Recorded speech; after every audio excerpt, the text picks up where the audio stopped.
So, let's break down the recent jury verdict in the huge case between Elon Musk and some former Twitter investors.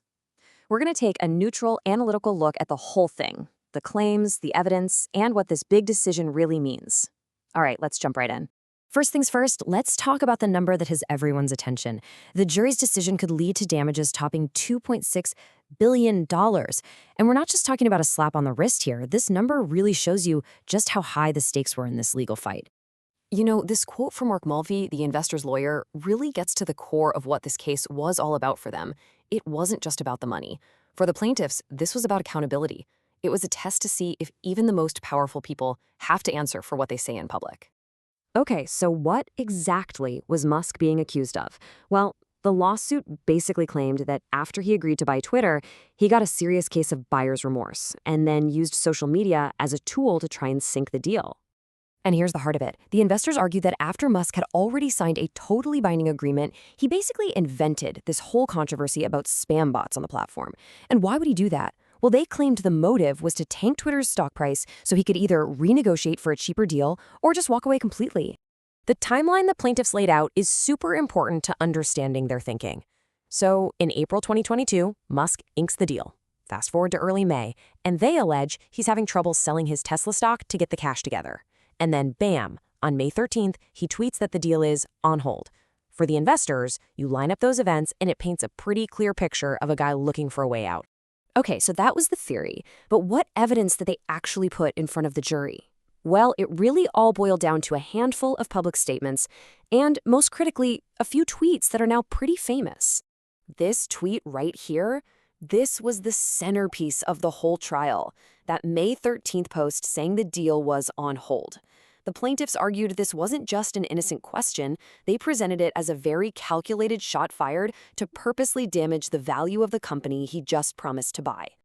And it didn't just stop there. The jury also looked at his follow-up tweet, where he said he was still committed, which the investors claimed was just a way to manipulate the market. They also considered his comment on May 16th that bots were at least 20% of users, and another tweet on the 17th saying the deal was stuck until he got proof about the bot numbers.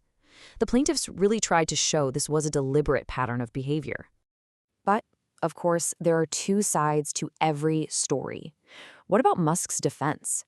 His legal team came back with a completely different take, arguing that his actions weren't some kind of fraudulent scheme at all, but were actually driven by a very legitimate business concern. So, it all really boils down to this. Was Musk's laser focus on spam bots just a cover story to trash the company, like the plaintiffs claimed? Or was it a genuine concern that he felt was, in his team's words, both real and right to bring up? The whole trial hinged on that question. And in his final argument, Musk's lawyer, Michael Liefrak, basically put it right to the jury. He said, hey, where's the proof that this whole bot thing was just made up? The defense's entire case was built on the idea that Musk's concerns were completely authentic. So, after all the testimony and evidence, what did the jury come back with? Well, after 4 days of deliberating, they returned a verdict that wasn't a simple win for anyone. It was actually surprisingly nuanced. Now, before we get into what they decided, it's really important to understand the legal rule the jury had to follow.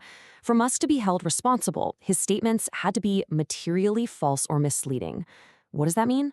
It means they either had to be untrue or leave out some key fact that any reasonable investor would want to know. That was the big test.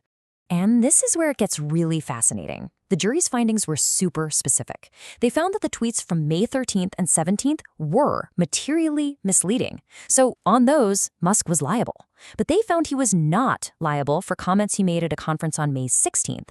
And this is a big one. The jury completely rejected the idea that Musk was running some big overarching fraud scheme. So why the split? Well, the jury doesn't release their notes, but as a legal analyst, you could guess they saw the tweets, written public statements, as formal announcements to the market that needed to be held to a higher standard. The conference comments, maybe they saw those as more informal, off-the-cuff opinions.